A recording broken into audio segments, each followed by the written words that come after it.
مجلس، بزرگوں اور بھائیوں اور دوستوں، عزیز ساتھیوں، السلام علیکم ورحمۃ اللہ وبرکاتہ۔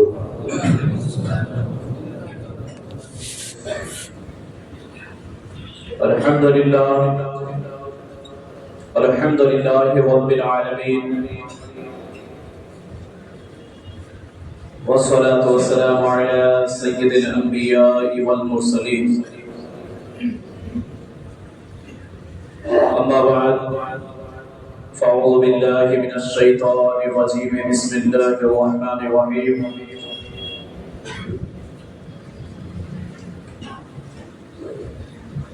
قال اللہ تبارک و تعالی فی القرآن المجید والفرقان الحمید، حامیم والکتاب المبین، انا انزلناہ لیلۃ مبارکہ، صدق اللہ العظیم وبلغنا رسولہ النبی المتین الکریم۔ ان اللہ وملائکتہ یصلون علی النبی، یا ایھا الذین آمنوا صلوا علیہ وسلموا تسلیما۔ اللهم صل على سيدنا شفيعنا مولانا محمد وبارك وسلم، صلاة وسلاما عليك يا رسول الله صلى الله تعالى عليه وسلم۔ قرآن پاک کی آیت کریمہ کا ترجمہ یہ ہے کہ قسم ہے اس مبارک رات کی کہ جس مبارک رات میں میں نے کتاب کو اتارا، اور قرآن مجید ایک بار نازل مکمل نہیں ہوا، بلکہ تھوڑا تھوڑا کر کے جو ہے قرآن مجید نازل ہوا۔ تو لیلۃ مبارکہ سے مراد یہاں پر یہ بھی ہے کہ بہت ساری رات ایسی ہے جس رات میں رب تبارک و تعالی نے قرآن کے کچھ حصے کو نازل فرمایا، اور ایسی راتیں بھی ہوئی جس رات میں رب تبارک و تعالی خاص تجلی رحمت فرماتا ہے۔ اسی میں سے ایک رات شب برات کی رات ہے، 15ویں شعبان المعظم کی جو رات ہے وہ بھی ایک بابرکت اور رحمت والی رات ہے۔ اس رات کو بخشش والی رات بھی کہا جاتا ہے، اس رات کو برکت والی رات سے بھی یاد کیا جاتا ہے۔ اس رات کو جہنم سے آزادی کا بھی اس رات کو کہا جاتا ہے۔ اسی طریقے سے مختلف الفاظوں سے اس رات کو یعنی شب برات کو یاد کیا جاتا ہے۔ حضرات محترم، شب برات کی فضیلت آج کے جمعہ میں بیان کرنا ہے۔ اس سے پہلے ایک بار آئیے رسول برکت کے لیے درود پاک پڑھیں، اللہم صلی علی سیدنا شفیعنا مولانا محمد وبارک وسلم، صلاۃ و سلام علیک یا رسول اللہ صلی اللہ تعالی علیہ وسلم۔ وہ رات نزول رحمت اور بندوں کی بخشش اور حصول برکت کی رات ہے، جو شعبان المعظم کی 15ویں رات کو کہا جاتا ہے۔ اور اس رات کے بارے میں آپ کو حدیث سناؤں کہ پیارے آقا صلی اللہ تعالی علیہ وسلم سے جب حضرت عائشہ جو تمام مومنوں کی ماں ہے، وہ عرض کرتی ہے کہ یا رسول اللہ صلی اللہ تعالیٰ علیہ وسلم اس رات کی فضیلت کیا ہے؟ تو پھر پیارے آقا صلی اللہ تعالیٰ علیہ وسلم ارشاد فرماتے ہیں کہ 15ویں شب کو شب برات کی رات میں اللہ رب العزت پورے سال کے لیے کون کیا کرے گا وہ سب کچھ تیار فرما دیتا ہے. یعنی اس سال کس کی موت آئے گی وہ بھی لکھ دیا جاتا ہے. اس سال کون کون جیے گا وہ بھی لکھا جاتا ہے. یہاں تک کہ حضرت عبداللہ ابن عباس روایت کرتے ہیں کہ حضور نے فرمایا کہ اس سال میں کون کون بندہ حج کے لیے جائے گا وہ بھی رب تبارک و تعالیٰ لکھ دیتا ہے. اور اس رات میں نام اعمال رب تبارک و تعالیٰ کے حضور پیش کیے جاتے ہیں. پورے سال کے نام اعمال رب تبارک و تعالیٰ کی بارگاہ میں جو ہے پیش کیے جاتے ہیں.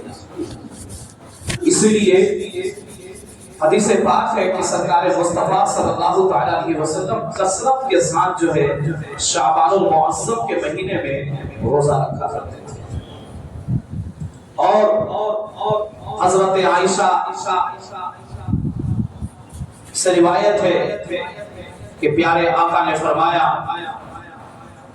کہ اس لیے میں روزہ رکھا کرتا ہوں تاکہ جب رب تبارک و تعالیٰ کی بارگاہ میں نام اعمال جائیں یا پھر نام اعمال کی کتاب میں جب میری زندگی کی شروعات ہو یا پھر اختتام ہو تو پھر جو ہے اس نام اعمال کی ڈائری میں سب سے پہلے جو ہے اللہ کی عبادت یعنی روزہ رکھنے کے اعمال کو لکھی جائے.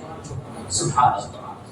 یہ سرکار مصطفیٰ صلی اللہ تعالیٰ علیہ وسلم نے ارشاد فرما دیا کہ روزہ ہم اس لیے رکھتے ہیں تاکہ جب نام اعمال کا اختتام ہو کے رب کی بارگاہ میں وہ تمام جو ہے کتابیں پہنچے تو آخری میں بھی جو ہے حالت روزہ میں لکھا جاؤں اور جب نام اعمال تیار کیے جائیں تو اس کے شروع میں بھی جو ہے ابتدا میں بھی جو ہے حالت روزے میں لکھا جاؤں. سبحان اللہ. اس سے پیغام ملتا ہے امت مصطفیٰ کو, پیغام ملتا ہے, درس ملتا ہے کہ جس طریقے نے مصطفیٰ کریم صلی اللہ تعالیٰ علیہ وسلم شعبان المعظم کے مہینے میں روزہ رکھا کرتے تھے ویسے بھی ہمیں چاہیے کہ ہم اس مہینے میں روزہ رکھیں. اور ایک خاص طور پر یہ کہ شب برات یعنی رات میں جو ہے عبادت کرے رات بھر اور 15ویں تاریخ جو دن ہے اس میں آپ روزہ رکھیں اور ایک روزہ اور ملا دیں. مطلب یہ کہ 14ویں کو بھی آپ روزہ رکھیں اور 15ویں کو بھی آپ روزہ رکھیں. 2 روزے ضرور رکھیں. ایک حدیث پاک ہے کہ آپ کو میں بیان کروں کہ جو شخص شعبان المعظم کی 15ویں رات کو مغرب اور عشاء کے درمیان 6 رکعت نماز پڑھے گا رب تبارک و تعالیٰ اسے 12 سال نماز پڑھنے کے برابر ثواب عطا فرمائے گا. حضرات محترم یہ سب فضیلتیں ہیں. ایک بار قبرستان کا معاملہ ہے کہ کچھ لوگ کہتے ہیں کہ قبروں پہ جانا بدعت ہے, قبروں پہ جانا شرک ہے, قبروں کا وسیلہ لینا حرام ہے. اس طریقے سے جملہ جو ہے ادا کرتے ہیں اور یہ سمجھ جائیے کہ یہ سب جو ہے بیوقوفی کی علامت ہے کہ ان لوگوں کی عقلیں چھین لی گئی ہیں. سم بکم عمی فہم لا یعقلون کہ ان لوگوں کے بالکل جو ہے عقل نہیں ہے اس کے پاس, یہ سنتے نہیں ہیں, یہ دیکھتے نہیں ہیں. تو یہ لوگ کیا ہے کہ بے عقل لوگ ہیں جو کہتے ہیں کہ قبروں کے پاس مت جاؤ, یہ بدعت ہے, قبروں کا وسیلہ مت لو, یہ حرام ہے, شرک ہے. اس طریقے سے فتویٰ لگایا کرتے ہیں. اگر یہ حرام اور بدعت اگر یہ طریقہ ہوتا تو پھر شعبان المعظم کی 15ویں رات کو پیارے آقا جنت البقیع میں تشریف نہیں لے جاتے، جنت البقیع میں تشریف نہیں لے جاتے۔ لے جانے کا اشارہ یہی ہے کہ جب جنت البقیع میں تمام مومنوں کی قبروں کے پاس سرکار مصطفیٰ تشریف لے گئے تو پھر یہ ثابت ہو گیا قیامت تک کے لیے کہ کوئی بھی مومن اگر کسی مومن کی قبروں پہ اگر حاضری دیتا ہے تو وہ بدعت نہیں ہے، وہ شرک نہیں ہے، وہ حرام نہیں ہے۔ زیارت قبور کے بارے میں بہت ساری احادیث مبارکہ جو ہے موجود ہے، کتب میں موجود ہے، لیکن اگر ایمان کی نظروں سے پڑھیں گے تو ہی نظر آئے گا، لیکن اگر چوروں کی نظر سے پڑھو گے تو پھر جو ہے تم صرف اپنے مطلب کی بات نکالو گے اور جو ہے ایمان والوں کی بات چھوڑ دو گے۔ اسی لیے حضور اعلیٰ حضرت نے ارشاد فرمایا کہ سونا جنگل رات اندھیری، چھائی بدری کالی ہے، سونے والوں جاگتے رہیو چوروں کی رہوائی ہے۔ کہ جب کتاب نکال کر کے دلیل دینے لگے کہ قبروں پہ جانا حرام ہے، بدعت ہے، تو پھر یہ لوگ یہ چور ہیں، یہ ڈاکو ہیں، یہ لوگ اپنے مطلب کی بات تو نکالتے ہیں لیکن اسلام کی بات نہیں نکالا کرتے ہیں، اپنے مطلب کی بات تو نکالتے ہیں لیکن سرکار مصطفیٰ کا طریقہ نہیں بتاتے ہیں۔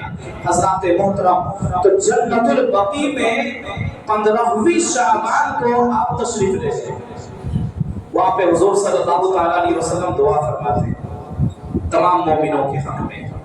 جنت البقیع میں جتنے بھی مدفون تھے ہر ایک کی بخشش کی دعا سرکار مصطفیٰ مانگ رہے ہیں۔ جنت البقیع میں جتنے مومنین موجود ہیں ان کے وسیلے سے سرکار مصطفیٰ جو ہے اپنے گنہگار امتیوں کی بخشش کے لیے دعا فرما رہے ہیں۔ جنت البقیع میں بہت سارے اصحاب کے مزار موجود ہیں، قبریں موجود ہیں، اور اس میں بہت سارے مومنین بھی موجود ہیں، تبع تابعین بھی موجود ہیں اس قبرستان میں جنت البقیع میں۔ وہ جنت البقیع کے آج کے دور میں جو ہے صرف سادہ نظر آتا ہے، لیکن اس جنت البقیع کو لگ بھگ اگر آپ جو ہے 100 سال 150 سال پہلے اگر آپ نے دیکھا ہوگا یا اس سے اور کئی سال پہلے تو پتا چلے گا کہ وہاں پہ بہت ساری جو ہے مزارات موجود تھے، ان کے گنبد بھی موجود تھا، ان کے گنبد بھی بنے ہوئے نظر آئے تھے، لیکن کیا ہوا کہ ان سعودی حکومتوں نے جو یہودی کے ٹکڑوں پہ پڑتے ہیں وہ لوگ کیا کیے کہ بلڈوزر چلا دیے۔ یہ بلڈوزر کہاں سے آیا؟ یہ بلڈوزر تو وہیں سے آیا کہ جنت البقیع میں ان یہودیوں کے غلاموں نے جنت البقیع کے مزارات پہ بلڈوزر چلا دیے، یہاں تک کہ جو قبریں موجود تھی ان سب قبروں پہ بلڈوزر چلا کر کے برابر مٹی کے برابر سارے مزاروں کو ان لوگوں نے کر دیا۔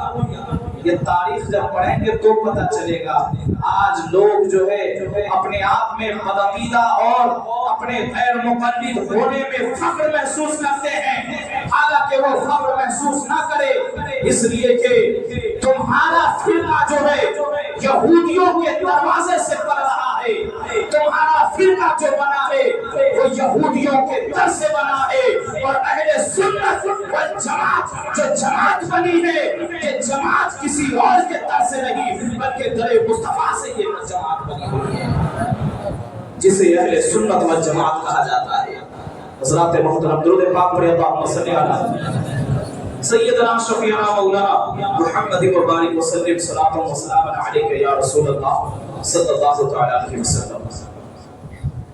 تو پھر یہ سب ایک الگ بات ہے، لیکن جنت البقیع میں سرکار مصطفیٰ گئے۔ اب ہم مسلمانوں کو بھی چاہیے کہ 15ویں شب کو بھی اور ایسے بھی 15ویں شب کے علاوہ دن ہو یا رات ہو اپنے مومنین کی قبروں پہ جایا کیجیے۔